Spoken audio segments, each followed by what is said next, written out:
नमस्कार दोस्तों, स्वागत है आपका हमारे इस YouTube चैनल पर। दोस्तों, आज हम कक्षा 9 में पढ़ने जा रहे हैं साइंस के चैप्टर में अध्याय 1 हमारे आसपास के पदार्थ, मैटर इन आवर सराउंडिंग। दोस्तों, शुरू करने से पहले हम आप सभी लोगों से निवेदन करेंगे कि आप हमारे इस चैनल को सब्सक्राइब करना मत भूलिएगा और साथ ही लाइक करना और शेयर करना मत भूलिएगा। चलिए शुरू करते हैं हमारे इस चैप्टर को। अपने चारों ओर नज़र दौड़ाने पर हमें विभिन्न प्रकार की वस्तुएं नज़र आती हैं, जिनका आकार, आकृति और बनावट अलग अलग होती है। इस विश्व में प्रत्येक वस्तु जिस सामग्री से बनी होती है उसे वैज्ञानिकों ने पदार्थ का नाम दिया है।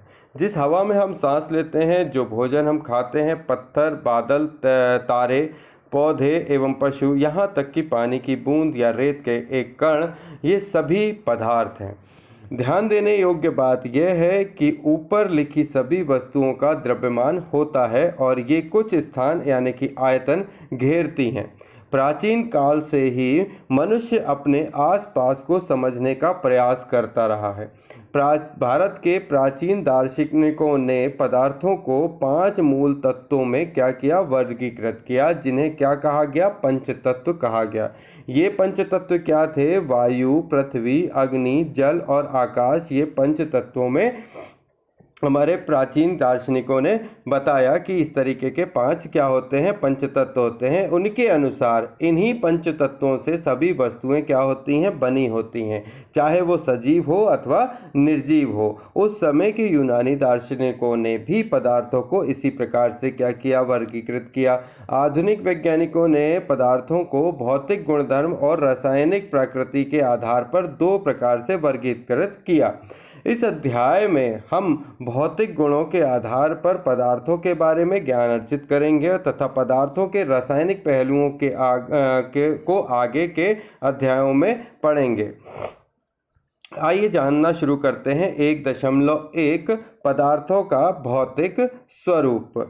पदार्थ कणों से मिलकर बना होता है। 1.1 बहुत समय तक पदार्थों की प्रकृति के बारे में 2 विचारधाराएं प्रचलित थीं। एक विचारधारा का यह मानना था कि पदार्थ लकड़ी के टुकड़ों की तरह सतत होते हैं, परंतु अन्य विचारधारा का मानना था कि पदार्थ रेत की तरह के कणों से मिलकर बने होते हैं। आइए इस क्रियाकलाप के द्वारा पदार्थों के स्वरूप के बारे में ये निर्णय करते हैं कि ये सतत हैं या कणों से बने हुए हैं। क्रियाकलाप 1.1 एक 100 ml का बीकर लें। इस बीकर को जल से आधा भरकर जल के स्तर पर निशान लगा दें। दिए गए नमक या शर्करा को कांच की छड़ की मदद से जल में घोल दें। जल के स्तर में आए बदलाव पर ध्यान दें। आपके अनुसार नमक या शक्कर का क्या हुआ? ये कहाँ गायब हो गए? क्या जल के स्तर में कोई बदलाव आया? इन प्रश्नों के उत्तर पाने के लिए हमें इस विचार को स्वीकारना होगा कि सभी पदार्थ कणों से बने होते हैं। उपरोक्त क्रियाकलाप में चम्मच में रखी गई नमक या शर्करा अब पूरे पानी में घुल गई, जैसा कि चित्र में दर्शाया गया है। ठीक है, ये जो चित्र है इसमें क्या हुआ, लाख गुना अवधारित किए गए जल के कण, है ना। इसके बाद ये जल के कण हिलाए गए नमक, फिर जल और नमक। तो इस तरीके से जब हम जल में नमक घोलते हैं तो नमक के कण जल के कणों के बीच के रिक्त स्थानों में समाविष्ट हो जाते हैं। चलिए शुरू करते हैं। 1.1.2 पदार्थों के ये कण कितने छोटे हैं? तो क्रियाकलाप 1.2 हम पढ़ते हैं। पोटेशियम परमैंगनेट के 2 या 3 क्रिस्टल को 100 ml पानी में घोल दें। इस घोल में से लगभग 10 ml घोल कर निकाल कर उसे 90 ml जल में मिला दें। फिर इस उपरोक्त घोल में से 10 ml निकाल कर उसे 90 ml जल में मिला दें। इस प्रकार इस घोल को 5 से 8 बार तक तनुकृत करते रहें। क्या जल अब भी रंगीन है?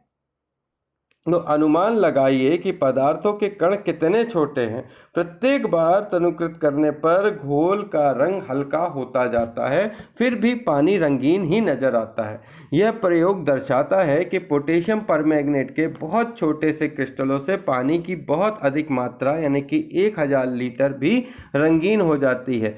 इससे हम ये निष्कर्ष निकाल सकते हैं कि पोटेशियम परमैंगनेट के केवल एक क्रिस्टल से कई सूक्ष्म कण होंगे और ये कण छोटे छोटे कणों में विभाजित होते रहते हैं। अंततः एक स्थिति में ये कण और छोटे भागों में विभाजित नहीं किए जा सकते। पोटेशियम परमैंगनेट की जगह 2 ml डेटॉल से भी यह क्रियाकलाप किया जा सकता है। लगातार तनुकृत होने पर भी उसकी महक हमें मिलती रहती है। पदार्थों के कण बहुत छोटे होते हैं, इतने छोटे कि हम कल्पना भी नहीं कर सकते। 1.2 पदार्थों के कणों का अभिलक्षणित गुण। 1.2.1 पदार्थों के कणों के बीच रिक्त स्थान का होना। क्रियाकलाप 1.1 और 1.2 में नमक, शर्करा, डिटॉल या पोटेशियम परमैंगनेट के कण समान रूप से पानी में वितरित हो गए। इसी प्रकार जब हम चाय, कॉफ़ी या नींबू पानी बनाते हैं तो एक पदार्थ के कण दूसरे पदार्थ के कणों के रिक्त स्थानों में समावेशित हो जाते हैं। यह दर्शाता है कि पदार्थों के कणों के बीच पर्याप्त रिक्त स्थान होता है। पदार्थों के कण निरंतर गतिशील होते हैं। क्रियाकलाप 1.3 अपनी कक्षा में किसी कोने में एक बुझी हुई अगरबत्ती रख दें। इसकी सुगंध लेने के लिए आपको इसके कितने समीप जाना पड़ता है? अब अगरबत्ती जला दें। क्या होता है? क्या दूर से ही इसकी सुगंध आपको मिलती है? अपने प्रेक्षण का नोट करें। क्रियाकलाप 1.4 जल से भरे 2 गिलास या बीकर लें। पहले बीकर के एक सिरे पर सावधानी से एक बूंद लाल या नीली स्याही डाल दें और दूसरे में शहद डाल दें। आपको इनको अपने घर में या कक्षा में एक कोने में रख दें। अपने प्रेक्षण को नोट करें। स्याही की बूंद डालने के तुरंत बाद आपने क्या देखा? शहद की बूंद डालने के तुरंत बाद आपने क्या देखा? स्याही का रंग पूरे जल में एक समान रूप से फैलने में कितने दिन या घंटे लगते हैं? क्रियाकलाप 1.5 एक गिलास गर्म पानी लें और दूसरा ठंडे पानी से भरे गिलास में कॉपर सल्फेट और पोटेशियम परमैंगनेट का एक क्रिस्टल डालें और एक ओर रख दें, हिलाएं नहीं। क्रिस्टल को सतह पर बैठने दें। क्रिस्टल में ठोस क्रिस्टल के ठीक ऊपर क्या दिखाई देता है? समय बीतने पर क्या होता है? इनके ठोस और द्रव के कणों के बारे में क्या पता चलता है? क्या तापमान के साथ मिश्रित होने की दर बदलती है? क्यों और कैसे? उपरोक्त तीनों क्रियाकलाप 1.3, 1.4 और 1.5 से हम यह निष्कर्ष निकाल सकते हैं कि पदार्थ के कण निरंतर गतिशील होते हैं, अर्थात उनमें गतिज ऊर्जा होती है। तापमान बढ़ने से कणों की गति तेज हो जाती है, इसलिए हम कह सकते हैं कि तापमान बढ़ने से कणों की गतिज ऊर्जा भी बढ़ जाती है। उपरोक्त तीनों क्रियाकलाप में हमने देखा कि पदार्थ के कण अपने आप ही एक दूसरे के साथ अंतःमिश्रित हो जाते हैं। ऐसा कणों के रिक्त स्थानों में समावेश के कारण होता है। दो विभिन्न पदार्थों के कणों का स्वतः मिलना ही विसरण कहलाता है। हमें यह भी पता चलता है कि गर्म करने पर विसरण तेज हो जाता है। ऐसा क्यों होता है? पदार्थों के कण एक दूसरे को आकर्षित करते हैं। 1.2.3 क्रियाकलाप 1.6 इस खेल को एक मैदान में खेलें। आगे बताए गए ढंग से 4 समूह बनाकर मानव श्रृंखला बनाएं। पहला समूह ईद मिशमी नर्तकों की तरह एक दूसरे को पीछे से कसकर पकड़ के रखें। दूसरा समूह एक दूसरे का हाथ पकड़कर मानव श्रृंखला बना लें। तीसरा समूह केवल उंगली के सिरों को छूकर एक श्रृंखला बना लें। अब चौथा समूह उपरोक्त वर्णित तीनों मानव श्रृंखला को तोड़कर छोटे समूहों में बांटने का प्रयास करें। किस समूह को तोड़ना आसान था और क्यों? यदि हम प्रत्येक विद्यार्थी का पदार्थों का एक कण माने तो किस समूह के कणों ने एक दूसरे को सबसे अधिक बल से पकड़ रखा था? क्रियाकलाप 1.7 एक लोहे की कील, एक चाक का टुकड़ा और एक रबड़ का बैंड लें। इस पर हथौड़ा मारकर, काटकर और खींचकर उसे भंगुर करने का प्रयास करें। इन तीनों में से किसके कण अधिक बल से एक दूसरे से जुड़े हुए हैं? क्रियाकलाप 1.8 जल का नल खोलकर जल की धार को अपनी उंगली से काटने का प्रयास करें। क्या जल की धार कटती है?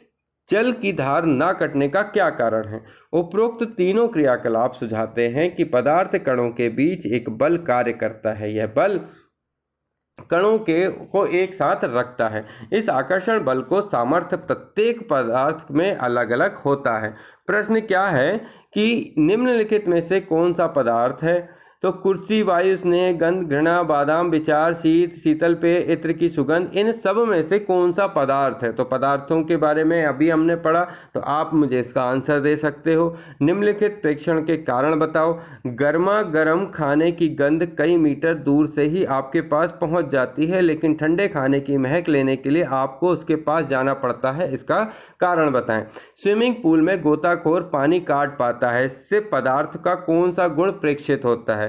और चौथा क्वेश्चन, पदार्थ के कणों की क्या विशेषताएं होती हैं? तो पदार्थ के कणों की क्या विशेषताएं होती हैं, ये सभी प्रश्नों के ऊपर जवाब हमने पढ़े। यदि आपने इनके समय प्रश्नों के आंसर जानते हैं तो आप हमें कमेंट बॉक्स में आंसर दे सकते हैं और मैं आपको इनके आंसर में आपकी प्रॉब्लम और सॉल्यूशन बताऊंगा। आगे बढ़ते हैं हम अगले प्रश्न, आगे के चैप्टर पर। 1.3 पदार्थ की अवस्थाएं। अपने आसपास के पदार्थों को ध्यान से देखें। ये कितने प्रकार के? हम पाते हैं कि पदार्थ अपने 3 रूप के होते हैं, जैसे ठोस, द्रव और गैस। पदार्थों की ये अवस्थाएं उनके कणों के विभिन्न विशेषताओं के कारण होती हैं। अब हम पदार्थों की 3 अवस्थाओं का गुण विस्तार से पढ़ते हैं। इससे ठोस अवस्था क्रियाकलाप से समझते हैं। निम्नलिखित वस्तुओं को एकत्रित करें। पेन, किताब, सुई और लकड़ी की छड़। इन वस्तुओं के चारों ओर पेंसिल घुमाकर इनके आकार की रेखा चित्र बनाएं। क्या इन सभी का निश्चित आकार, स्पष्ट सीमाएं और स्थिर आयतन है? इन पर हथौड़ा मारने, खींचने या गिराने से क्या होता है और इनका क्या एक दूसरे से विषण संभव है? बल लगातार इनको संपीड़ित करने का प्रयास करें, क्या इनका संपीड़न होता है? तो उपरोक्त सभी उदाहरण ठोस के हैं। हम देख सकते हैं कि इन सभी का एक निश्चित आकार, स्पष्ट सीमाएं तथा स्थिर आयतन यानी नगण्य संपीड़नता होती है। बाह्य बल लगाने पर भी ठोस अपने आकार को बनाए रखते हैं। बल लगाने पर ठोस टूट सकते हैं, लेकिन इनका आकार नहीं बदलता, इसलिए क्या है? दृढ़ है। निम्नलिखित पर विचार करो। रबर बैंड का क्या माना जाएगा? क्या खींचकर इसका आकार बदला जा सकता है? क्या ये ठोस है? विभिन्न आकार के बर्तनों में रखने पर चीनी और नमक उन्हीं बर्तनों के आकार ले लेते हैं, क्या ये ठोस है? स्पंज क्या है? यह ठोस है, लेकिन फिर भी इसका संपीड़न संभव है। क्यों? ये सभी ठोस ही हैं, क्योंकि बाह्य बल लगाए जाने पर रबर बैंड का आकार बदलता है और बल हटा लेने पर यह पुनः अपने मूल आकार में ही आ जाता है। तो अत्यधिक बल लगाने से और ये टूट जाता है। चाहे हम शर्करा या नमक को अपने हाथ में लें या किसी प्लेट या जार में रखें, इनके क्रिस्टलों का आकार नहीं बदलता। स्पंज में बहुत छोटे छिद्र होते हैं जिनमें वायु का समावेश होता है। जब हम इसे दबाते हैं तो ये वायु बाहर निकलती है, इससे इसका संपीड़न संभव हो जाता है। तो ये सभी क्या हैं? ठोस के ही उदाहरण हैं। क्रियाकलाप 1.10 निम्नलिखित वस्तुओं को एकत्रित करें। जल, खाना पकाने का तेल, दूध, जूस, शीतल पेय, विभिन्न आकार के बर्तन। प्रयोगशाला के एक मापक सिलेंडर की सहायता से इन बर्तनों में 50 ml पर निशान लगाएं। इन द्रवों को फर्श पर डाल देने पर क्या होगा? किसी एक द्रव का 50 ml मापकर विभिन्न बर्तनों में क्रमशः एक एक करके डालें। क्या प्रत्येक बार आयतन एक समान रहता है? क्या द्रव का आकार एक समान रहता है? द्रव को एक बर्तन से दूसरे बर्तन में उड़ेलने पर क्या यह आसानी से बहता है? प्रेक्षण से हम ये पाते हैं कि द्रव का आकार नहीं बदलता, लेकिन आयतन निश्चित होता है। जिस बर्तन में इन्हें रखा जाता है ये उन्हीं का आकार ले लेते हैं। द्रवों में बहाव होता है और इनका आकार बदलता है, इसलिए ये दृढ़ नहीं लेकिन तरल होते हैं। क्रियाकलाप 1.4 और 1.5 के संदर्भ में हमने देखा कि ठोस और द्रव का विसरण दोनों द्रवों में संभव है। वातावरण की गैसें विसरित होकर जल में घुल जाती हैं। ये गैसें विशेषतः ऑक्सीजन और कार्बन डाइऑक्साइड जलीय जंतुओं तथा पौधों के लिए अनिवार्य होती हैं। सभी जीवधारी अपने जीवन निर्वाह के लिए श्वास लेते हैं। जलीय जंतु जल में घुली ऑक्सीजन के कारण श्वास लेते हैं। इस तरह से हम इस निष्कर्ष पर पहुंचते हैं कि द्रव में ठोस, द्रव और गैस तीनों का विसरण संभव होता है। ठोसों की अपेक्षा द्रवों में विसरण की दर अधिक होती है। ऐसा इसलिए है क्योंकि द्रव अवस्था में पदार्थों का कण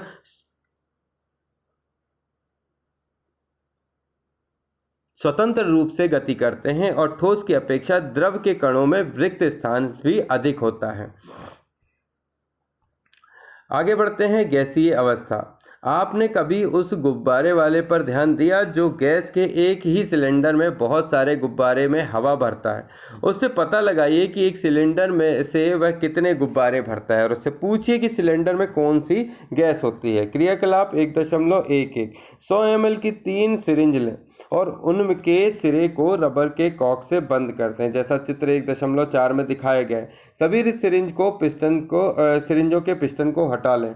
पहली सिरिंज में हवा रहने दें, दूसरी में जल और तीसरी में चॉक के टुकड़े भर दें।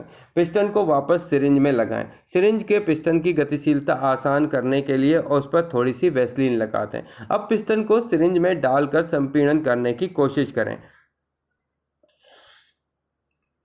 आपने क्या देखा? किस स्थिति में पिस्टन आसानी से अंदर चला गया?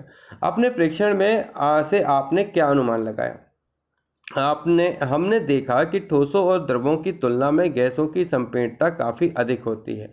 हमारे घरों में खाना बनाने में इसमें उपयोग की जाने वाली द्रवीकृत पेट्रोलियम गैस एलपीजी या अस्पतालों में दिए जाने वाले ऑक्सीजन सिलेंडर में संपीड़ितता गैस होती है। आजकल वाहनों में ईंधन के रूप में संपीड़ित प्राकृतिक गैस सीएनजी का उपयोग होता है।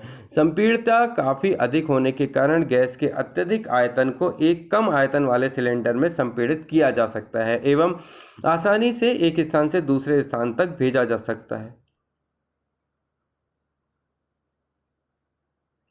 हमारी नाक तक पहुंचने वाली गंध से बिना रसोई में प्रवेश किए ही हम जान जाते हैं कि क्या पकाया जा रहा है। ये गंध हम तक कैसे पहुंच पाती है? खाने की गंध के कण वायु में मिल जाते हैं और रसोई से फैल कर ही हम तक पहुंच जाते हैं। ये गंध के कण और दूर भी जा सकते हैं। पके हुए गर्म खाने की महक हमारे पास तक कुछ ही क्षणों में पहुंच जाती है। इसकी तुलना ठोस और द्रवों के विसरण से करें। कणों की तेज गति और अत्यधिक रिक्त स्थानों के कारण गैसों का अन्य गैसों में विसरण बहुत तीव्रता से होता है। ए, बी और सी पदार्थों की तीनों अवस्थाओं के कणों का योजनाबद्ध आवर्धित चित्रण ऊपर की तरफ अभी हमने देखा है ना। तो गैसों का देखिए कितने दूर दूर हैं ये। द्रव में अगर देखें तो उनके ये जो कण हैं वो बहुत पास में हैं और ठोसों के जो कण होते हैं वो एक जो है सही क्रम में बहुत ज़्यादा पास में होते हैं। तो इस तरीके से इन अवस्थाओं में कणों की गति को देखा जा सकता है और उनकी तुलना की जा सकती है। गैसीय अवस्था के कणों की गति अनियमित और अत्यधिक तीव्र होती है। इस अनियमित गति के कारण ये कण आपस में एवं बर्तन की दीवारों से टकराते हैं। बर्तन की दीवार पर गैस कणों द्वारा प्रति इकाई क्षेत्र पर लगे बल के कारण गैस का दबाव बनता है। प्रश्न उठता है कि किसी तत्व के द्रव्यमान प्रति इकाई आयतन को घनत्व कहते हैं। तो घनत्व बराबर क्या कहलाएगा कि द्रव्यमान बटे आयतन, यानी कि किसी तत्व के द्रव्यमान प्रति इकाई आयतन को घनत्व कहते हैं। मतलब द्रव्यमान प्रति इकाई आयतन को घनत्व कहते हैं, यानी डेंसिटी, है ना। डेंसिटी क्या होता है? मास पर यूनिट वॉल्यूम, है ना। तो द्रव्यमान प्रति इकाई आयतन को घनत्व कहते हैं, इसे इंग्लिश में मास पर यूनिट वॉल्यूम कहते हैं, है ना। तो density is equal to mass per unit volume. बढ़ते हुए घनत्व के क्रम में निम्नलिखित को व्यवस्थित करें। तो बढ़ता हुआ घनत्व सबसे कम से ज़्यादा की तरफ वायु, फिर चिमनी का धुआं, शहद, जल, चौक, रुई, लोहा। तो इनमें किस में घनत्व सबसे कम होगा? तो वायु में कम होगा, फिर चिमनी के धुएं में होगा कम, फिर रुई में कम होगा, उसके बाद जो है जल में होगा, फिर चौक में, फिर शहद में और फिर लोहे में। थोड़ा 19-20 शहद और चौक के बीच में है ना। शहद पहले आएगा, चौक बाद में आएगा, क्योंकि ठोस पदार्थों का जो घनत्व है वो ज़्यादा होता है और द्रव अवस्था में जो है उनके थोड़े से कम, और गैसीय अवस्था के जो घनत्व है वो सबसे ज़्यादा कम होंगे। ठीक है। तो लोहे का जो वो है घनत्व सबसे ज़्यादा होगा इन सभी में। पदार्थों की विभिन्न अवस्थाओं के गुणों में होने वाले अंतर को सारणीबद्ध कीजिए। दूसरा, निम्नलिखित पर टिप्पणी कीजिए। दृढ़ता, संपीड़ितता, तरलता, बर्तन में गैस का भरना, आकार, गतिज ऊर्जा और घनत्व। तो देखो इनमें टिप्पणी करना। दृढ़ता क्या कहलाती है? पदार्थों का जो गुण है। संपीड़ितता पदार्थ का गुण है। तरलता एक प्रकार का गुण है। बर्तन में गैस का भरना ये एक प्रकार का आयतन जो कहलाता है, इसे ये सब गुण है ना। कारण बताओ कि गैस पूरी तरह उस बर्तन को भर देती है जिसमें इसे रखते हैं। तो गैस इसलिए उसे भर देती है क्योंकि उसके कण जो कण हैं वो दूर दूर होते हैं, इसलिए वो उसको घेर लेती हैं। गैस बर्तन की दीवारों पर दबाव डालती है क्योंकि जो कण हैं वो एक दूसरे के से टकराते हैं और बाहर जो है एक दूसरे को विसरित करते हैं, दूर करने की कोशिश करते हैं, क्योंकि उनके एटम से एक दूसरे से टकराते हैं, इसलिए वो उस पर दबाव डालते हैं। लकड़ी की मेज ठोस कहलाती क्योंकि उनके जो कण है वो एक क्रमबद्ध तरीके से पास पास होते हैं, इसलिए ठोस अवस्था होती है। यहाँ पर संपीड़ितता नगण्य होती है। हवा में हम आसानी से अपना हाथ चला सकते हैं, लेकिन एक ठोस लकड़ी के टुकड़े पर हाथ चलाने के लिए हमें कराटे में दक्ष होना पड़ेगा। तो रीज़न वही है, हवा में जब एटम जो कण हैं उन्हें बहुत दूर दूर होते हैं, इसलिए हम आसानी से हाथ चला सकते हैं, लेकिन ठोस अवस्था में जो लकड़ी है वो कण बहुत पास होने के कारण ये क्या है, इसमें आप हाथ नहीं चला सकते क्योंकि इससे आपको चोट लग सकती है। सामान्यतः ठोस पदार्थों की अपेक्षा द्रवों का घनत्व कम होता है, लेकिन आपने बर्फ के टुकड़े को जल में तैरते हुए देखा होगा। पता लगाइए कि ऐसा क्यों होता है। तो देखिए, ठोस पदार्थों की अपेक्षा द्रवों का घनत्व कम होता है, ये बात बिल्कुल सही है। द्रवों का घनत्व कम होता है, लेकिन आपने बर्फ के टुकड़े को जल में तैरते हुए इसलिए देखा है क्योंकि जब जो डेंसिटी है उसकी वो उससे कम होती है ना, उसका आयतन जो है वो बड़ा होता है और उसका जो घनत्व है कम होता है, क्योंकि जो बर्फ है वो उसको बनने का एक कारण होता है, वो उससे पानी से ही बनी हुई होती है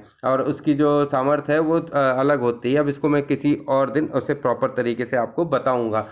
1.4 को पढ़ते हैं। क्या पदार्थ अपनी अवस्था को बदल सकता है? तो अपने प्रेक्षण से हम ये जानते हैं कि जल पदार्थ की 3 अवस्थाओं में रह सकता है या रहता है, ठोस, द्रव और गैस। ठोस में जैसे बर्फ, द्रव में जैसे जल और गैस में जैसे जलवाष्प। अवस्था बदलने के दौरान पदार्थों के अंदर क्या होता है? अवस्था के परिवर्तन से पदार्थों के कणों पर क्या प्रभाव पड़ता है? क्या हमें इन प्रश्नों का उत्तर नहीं खोजना चाहिए? तो बिल्कुल खोजना चाहिए। आप खोजिए और मुझे बताइए।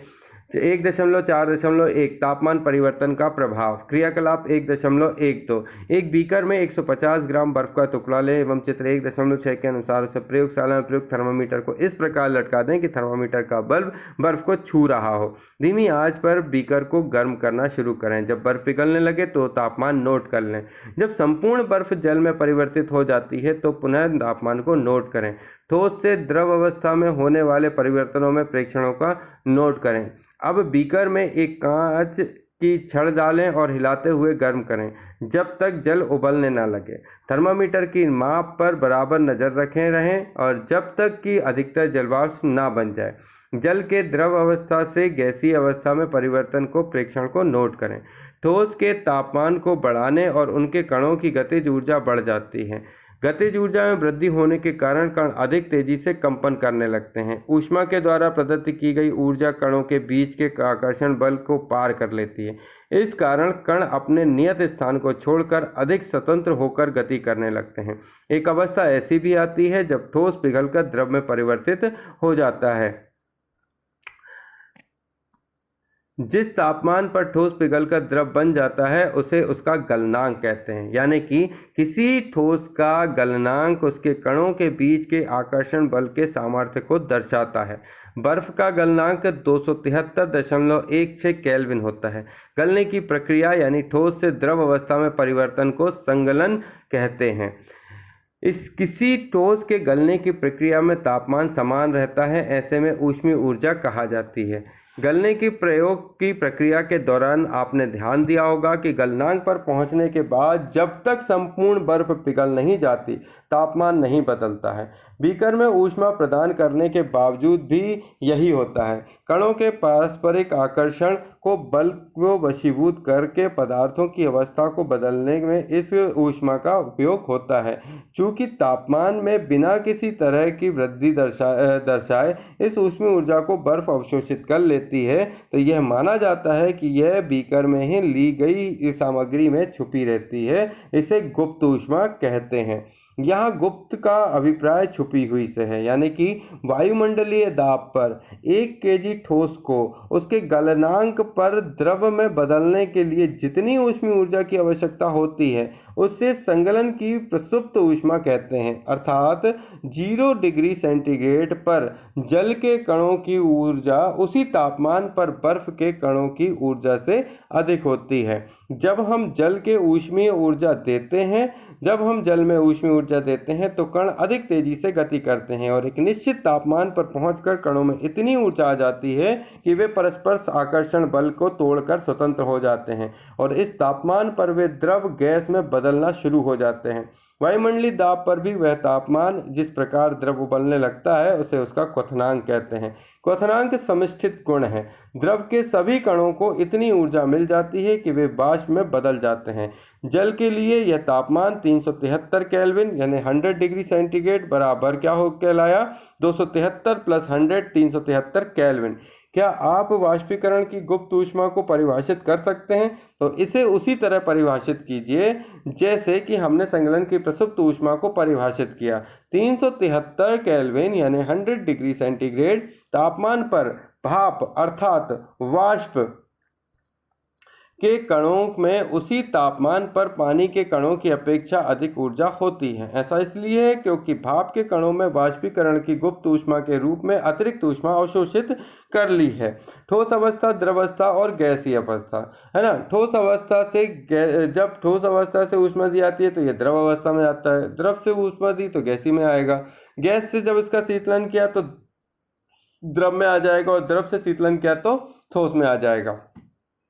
अतः हम ये कह सकते हैं कि तापमान बदलकर हम पदार्थों की एक अवस्था से दूसरी अवस्था में बदल सकते हैं। हमने सीखा कि गर्म करने पर पदार्थों की अवस्था बदल जाती है। गर्म होने पर ये ठोस से द्रव और द्रव से गैस बन जाते हैं। लेकिन कुछ ऐसे पदार्थ हैं जो द्रव अवस्था में परिवर्तित हुए बिना ठोस अवस्था में सीधे गैसीय के रूप में बदल जाते हैं। क्रियाकलाप 1.13 थोड़ा सा कपूर या अमोनिया क्लोराइड लें, इसे चूर्ण करके चीनी की प्याली में डाल दें। एक कीप को उल्टा करके इस प्याली के ऊपर रख दें। इस कीप के एक सिरे पर रुई का एक टुकड़ा रख दें जैसा इसमें दिख रहा है ना। रुई का टुकड़ा, फिर उल्टा रखा हुआ कीप, ठोस बना अमोनिया क्लोराइड और ये चीनी मिट्टी की प्याली, यहाँ नीचे बर्नर। अमोनिया क्लोराइड का ऊर्ध्वपतन कहते हैं इस विधि को। अब धीरे धीरे गर्म करें और ध्यान से देखें उपरोक्त क्रियाकलाप में आप क्या निष्कर्ष निकालते हैं। द्रव अवस्था में परिवर्तित हुए बिना ठोस अवस्था में सीधे गैस अवस्था और वापस ठोस में बदलने की प्रक्रिया को ऊर्ध्वपातन कहते हैं ना। तो ऐसी अवस्था जिसमें क्या होता है कि ठोस सीधे गैस में और गैस से फिर वो वापस ठोस में बदल जाए तो वो ऊर्ध्वपातन विधि कहलाती है। दाब परिवर्तन का प्रभाव। हम जानते हैं कि घटक कणों के बीच की दूरी में अंतर होने के कारण पदार्थों के विभिन्न अवस्थाओं में अंतर होता है। किसी सिलेंडर में भारी गैस पर दाब लगाने और एवं संपीड़न करने पर क्या होगा? क्या इसके कणों के बीच की दूरी कम हो जाएगी? क्या आपको लगता है कि दाब बढ़ने या घटने पर पदार्थों की अवस्था में परिवर्तन हो जाता है? और दाब बढ़ने पर पदार्थों के कणों के समीप लाया जाता है। तो इस तरीके से आप देख सकते हो कि दाब बढ़ने और तापमान घटने से गैस द्रव में बदल जाती है। क्या आपने ठोस CO2 के बारे में सुना है? इसे उच्च दाब पर संग्रहित किया जाता है। जब वायुमंडलीय दाब का माप 1 एटमॉस्फेयर ATM हो तो ठोस CO2 द्रव अवस्था में आए बिना सीधे गैस में क्या हो जाती है? परिवर्तित हो जाती है। और यही कारण है कि ठोस कार्बन डाइऑक्साइड को शुष्क वर्ग यानी ड्राई आइस कहते हैं। इस तरह से हम कह सकते हैं कि पदार्थों की अवस्थाएं यानी ठोस, द्रव और गैस दाब और तापमान के द्वारा तय होती हैं, है ना। तो यहाँ पर अगर देखें तो द्रव से गैस, वाष्पीकरण और संघनन, है ना, संघनन और जमाना, और यहाँ पर ऊर्ध्वपातन और की विधि। तो ये तीनों विधियों में जब ठोस से द्रव में जाते हैं तो संगलन होता है, लेकिन जब द्रव से ठोस में आते हैं तो जमना होता है ना। द्रव से ठोस में आता है तो क्या हो जाता है? जमने लगती चीज़ें। और जब यहाँ ठोस से द्रव में जाती हैं तो उसका संगलन होता है। द्रव से जब गैस में आते हैं तो वो होता है वाष्पीकरण, लेकिन जब गैस से द्रव में जाता है तो कहलाता है संघनन। इसके बाद जब ठोस से गैस की तरफ जाते हैं तो ऊर्ध्वपातन होता है, और जब गैस से ठोस की तरफ आते हैं तब भी ऊर्ध्वपातन होता है। तो डायरेक्टली ठोस से गैस और गैस से ठोस में बदलना ऊर्ध्वपातन विधि के अंतर्गत आता है, या इसको कहते हैं रूपांतरण। प्रश्न क्या उठता है कि तापमान को सेल्सियस में बदलें, तो 300 केल्विन और 573 केल्विन, इनको सेल्सियस में बदलने के लिए आपको 273 में से, है ना, इसको 300 में से 273 माइनस कर दीजिए जो बचेगा सेल्सियस में आ जाएगा। तो आप इसे करके देखिएगा। क्या तापमान, निम्नलिखित तापमान पर जल की भौतिक अवस्थाएं क्या होगी, इसमें बताइए भौतिक अवस्था क्या होंगी। किसी भी पदार्थ की अवस्था परिवर्तन के दौरान तापमान स्थिर क्यों रहता है? अवस्था परिवर्तन के दौरान तापमान स्थिर क्यों रखा जाता है? क्योंकि भाई उसी से ही तो पता चलेगा ना कि कितने टाइम में वो चेंज हुआ है, और मतलब उसका जो पदार्थ की अवस्था है वो बदली। वायुमंडलीय गैसों का द्रव में परिवर्तन करने में कोई विधि सुझाइए। चलिए, तो ये प्रश्नों के जवाब दीजिए और हमें कमेंट करके बताइए। आगे बढ़ते हैं। वाष्पीकरण। पदार्थों की अवस्था बदलने के लिए क्या सदैव ऊष्मा देना और दाब बदलना आवश्यक है? क्या आपने दैनिक जीवन में से आप ऐसा कोई उदाहरण दे सकते हैं जिसमें बिना क्वथनांक पर पहुंचे? क्या कोई द्रव वाष्प अवस्था में बदल जाता है? जल को खुला छोड़ देने पर यह धीरे धीरे वाष्प में परिवर्तित हो जाता है। गीले कपड़े सूख जाते हैं। इन दोनों उदाहरणों से जल का क्या हुआ? जब हमने देखा कि पदार्थों के कण हमेशा गतिशील होते हैं तो ये कभी रुकते नहीं। एक निश्चित ताप पर गैस, द्रव और ठोस के कणों के विभिन्न मात्रा में गतिज ऊर्जा होती है। द्रवों में सतह पर स्थित कणों के कुछ अंश में इतनी गतिज ऊर्जा होती है कि वे एक दूसरे के कणों में आकर्षण बल से मुक्त हो जाते हैं। क्वथनांक में कम तापमान पर द्रव का वाष्प में परिवर्तन होने की इस प्रक्रिया को वाष्पीकरण कहते हैं। वाष्पीकरण को प्रभावित करने वाले कारक। क्रियाकलाप के माध्यम से इसे समझते हैं। क्रियाकलाप 1.14। एक परख नली में 5 ml जल लें और इसे खिड़की के पास या पंखे के नीचे रख दें। खुली हुई चीनी मिट्टी की प्याली में 5 ml जल रखकर इसे खिड़की के पास या पंखे के नीचे रखें। खुली चीनी मिट्टी की प्याली में 5 ml जल रखकर इसे अपनी कक्षा की किसी अलमारी में रख दें। कमरे का तापमान नोट करें और इस सभी परिस्थितियों में वाष्पीकरण में लगे समय को दिन को भी नोट करें। बारिश के दिनों में भी इन क्रियाकलाप को करके अपने प्रेक्षण लिखें। वाष्पीकरण के निम्नलिखित तथ्यों के बारे में आप क्या अनुमान लगा सकते हैं? तापमान का प्रभाव, सतह का क्षेत्र और वायु का चलन। आपने ध्यान दिया होगा कि वाष्पीकरण की दर निम्नलिखित के साथ बढ़ती है। सतह क्षेत्र बढ़ने पर अब हम ये जानते हैं कि वाष्पीकरण एक सतही प्रक्रिया है। सतही क्षेत्र बढ़ने पर वाष्पीकरण की दर भी बढ़ जाती है। जैसे कपड़े सुखाने के लिए उन्हें हम फैला देते हैं। तापमान में वृद्धि। तापमान बढ़ने पर अधिक कणों को पर्याप्त गतिज ऊर्जा मिलती है जिससे वे वाष्पीकृत हो जाते हैं। आर्द्रता में कमी। वायु में विद्यमान जलवाष्प की मात्रा को आर्द्रता कहते हैं। किसी निश्चित तापमान पर हमारे आसपास की वायु में एक निश्चित मात्रा में ही जलवाष्प होती है। जब वायु में जल कणों की मात्रा पहले से अधिक होगी तो वाष्पीकरण की दर घट जाएगी। वायु की गति में वृद्धि। हम जानते हैं कि तेज वायु में कपड़े जल्दी सूख जाते हैं। वायु के तेज होने से जलवाष्प के कण वायु के साथ उड़ जाते हैं और आसपास के जलवाष्प की मात्रा घट जाती है। वाष्पीकरण के कारण शीतलता कैसे होती है? खुले हुए बर्तन में रखे द्रव में निरंतर वाष्पीकरण होता रहता है। वाष्पीकरण के दौरान कम हुई ऊर्जा को पुनः प्राप्त करने के लिए द्रव के कण अपने आसपास के ऊर्जा से अवशोषित कर लेते हैं। इस तरह आसपास से ऊर्जा के अवशोषित होने के कारण शीतलता हो जाती है। अब जब आप एसीटोन या नाखून की पॉलिश हटाने वाले द्रव को अपनी हथेली पर गिराते हैं तो क्या होता है? इसके कारण आपकी हथेली या उसके आसपास से ऊर्जा प्राप्त कर लेते हैं और वाष्पीकृत हो जाते हैं। इससे हथेली पर शीतलता महसूस होती है। तेज धूप वाले गर्म दिनों के बाद लोग अपनी छत या खुले स्थानों पर झील छिड़कते हैं क्योंकि जल के वाष्पीकरण की गुप्त ऊष्मा गर्म सतह को शीतल बनाती है। क्या आप वाष्पीकरण के कारण शीतल होने के और कोई उदाहरण दे सकते हैं? तो दे सकते हैं भाई। खुद भी तो कभी गर्म पानी, ठंडे पानी से नहा लो और फिर खड़े हो जाओ तो सब ठंडा ठंडा लगता है ना, तो वो भी एक तरीका है। गर्मियों में हमें सूती कपड़े क्यों पहनने चाहिए? तो शारीरिक प्रक्रिया के कारण गर्मियों में हमें ज़्यादा पसीना आता है जिससे हमें शीतलता मिलती है।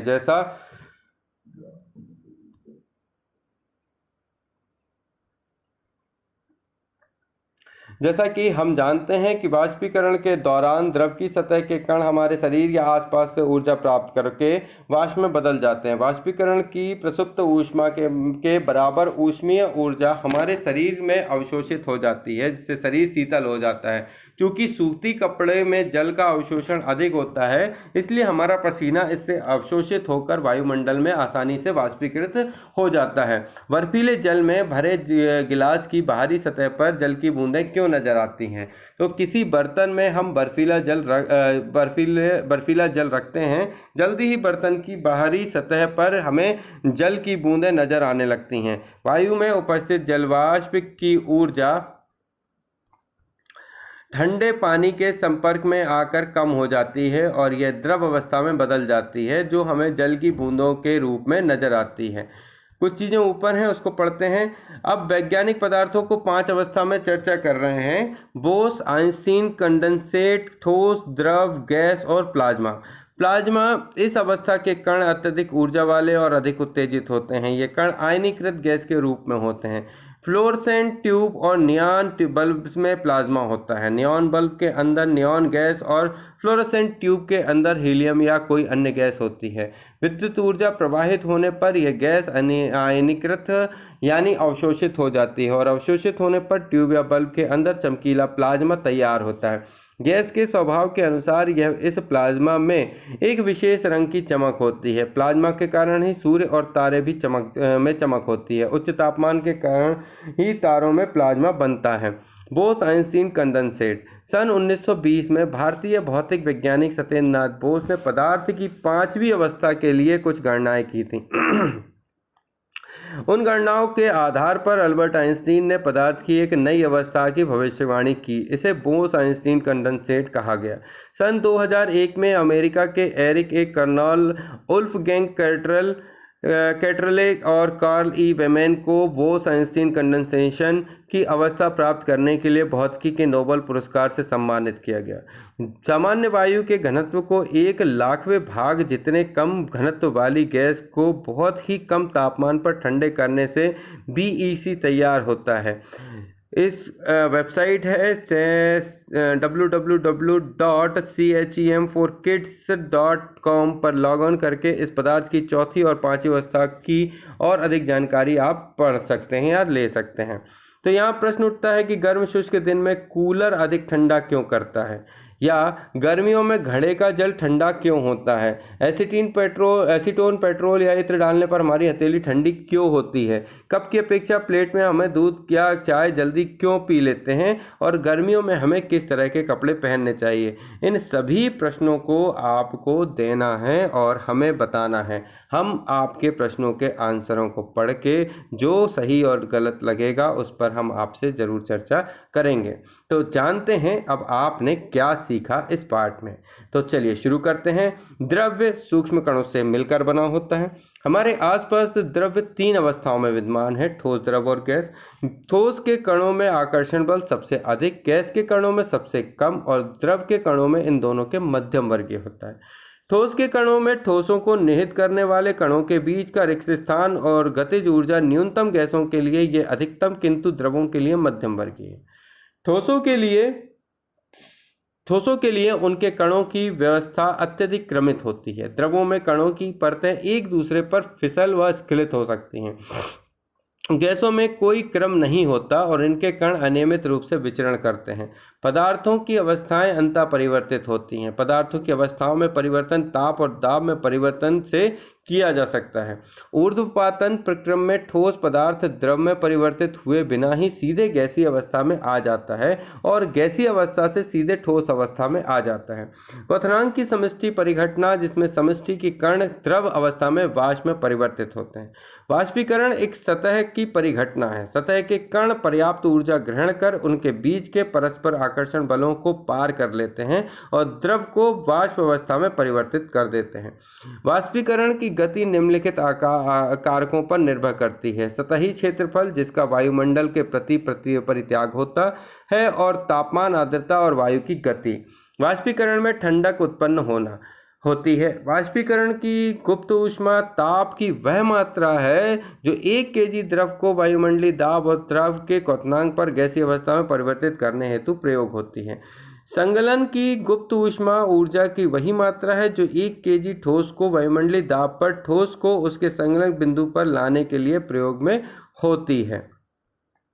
कुछ मापने योग्य राशियां, उनके मात्रक जिनका हमें ज्ञान होना चाहिए। तो देखिए तापमान, जैसे केल्विन यानी कि इसका प्रतीक की है, के है ना। तापमान को केल्विन नापते हैं। लंबाई को मीटर लंबाई का मात्रक मीटर होता है, इसका प्रतीक है स्मॉल एम।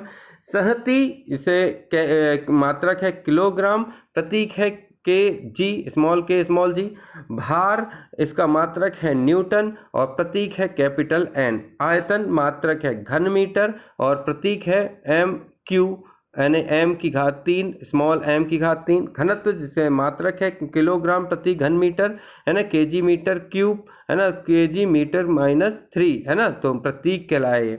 और दाब जिसे बोलेंगे पास्कल और प्रतीक हो जाएगा कैपिटल PA। अभ्यास के कुछ प्रश्न हैं, इनकी इकाइयों को आप परिवर्तित करें। इकाइयों में परिवर्तन करने के अलावा कुछ क्वेश्चंस हैं, इनको आप करें। करने के बाद अगर आपको कोई इसमें डाउट आता है तो आप हमसे इस पर चर्चा करें, हम आपके प्रश्नों के जवाब देंगे और आपसे इन क्वेश्चनों पर चर्चा भी करेंगे।